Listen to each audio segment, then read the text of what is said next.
Hello friends, this is Dr. Hema Divakar from Bengaluru, India. Talking about menopause, one of the major concerns that any perimenopausal or menopausal women would have is the issue of weight gain. Not only the weight gain per se, but particularly about the gain of weight in the midsection, what we typically call as the belly fat. What is the reason for developing this belly fat and how you can find your way around it?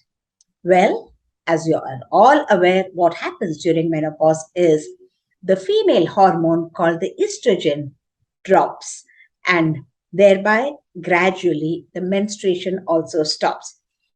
When the estrogen is present in the body, it is responsible for deposition of fat right under the skin in the area of the back, upper thighs, legs, etc., in a natural mechanism to support the strength for childbearing.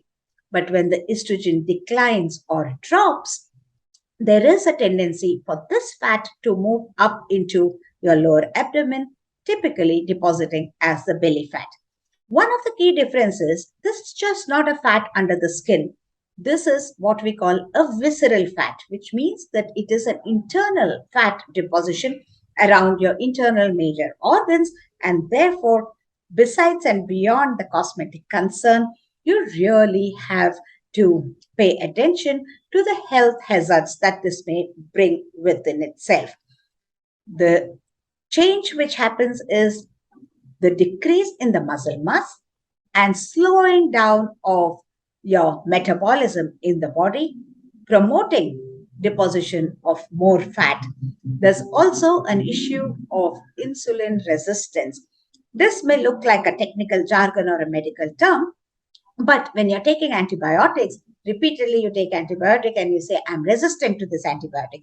Similarly, during this phase of fat deposition, what really happens is the body becomes resistant to insulin. And this will provoke and promote the issues around diabetes, heart disease, vascular diseases, strokes, etc.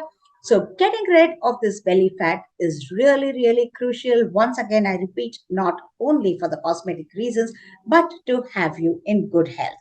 Another reason why the fat deposition also happens is because of the stress. Stress releases cortisol, which is a steroid, again responsible for the insulin resistance. And therefore, in a wholesome way, if you have to tackle this problem, first be aware of this happening slowly and steadily. 1 or 2 pounds per year you will gain in the perimenopausal years. Those of you who have already been exercising at the age of 20, 30 or less than 40 will have less tendency for deposition of this fat. Therefore, the change in lifestyle, which you have to pay attention to, primarily resting on 3 main pillars. One is the diet, second is the exercise, and the third is the stress relief. The diet should contain more fibers, as in oatmeals, legumes, sprouts, flax seeds, red meat, etc., and less of fat and definitely less of sugary substances. 200 calories per day, you must intake should be less because you're not going to burn all of that as you used to do it before. The second thing is the exercise. Those of you who are used to walking, please do continue that, but enhance it to brisk walking or jogging in between the phases of rest, or some more rigorous forms of exercises and some weightlifting exercises, or the kind which would increase your cardiac capacity. The last thing is the stress relief. We leave it to yourselves for what you would like to do to figure out what relieves your stress. It may be meditation, it may be yoga, it may be music, dance, painting, other hobbies, just relaxing, being with your family, etc.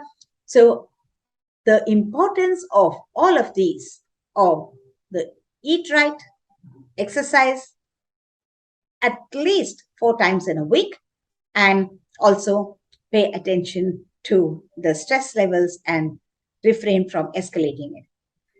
Last but not the least is if you're into some addictions like smoking or alcohol, at least try to contain it and control it, because that's not good for you in the long run. So, though you may not really lose weight, you have to work towards reducing your belly fat. So, I do hope that these preventive measures will take you a long, long way into your journey of wellness for the last lag of your life, which we call menopause. So, wishing you all the very best to translate these advices into practice in your daily lifestyle. And we wish you a healthy and a prosperous life. Namaste. Thank you.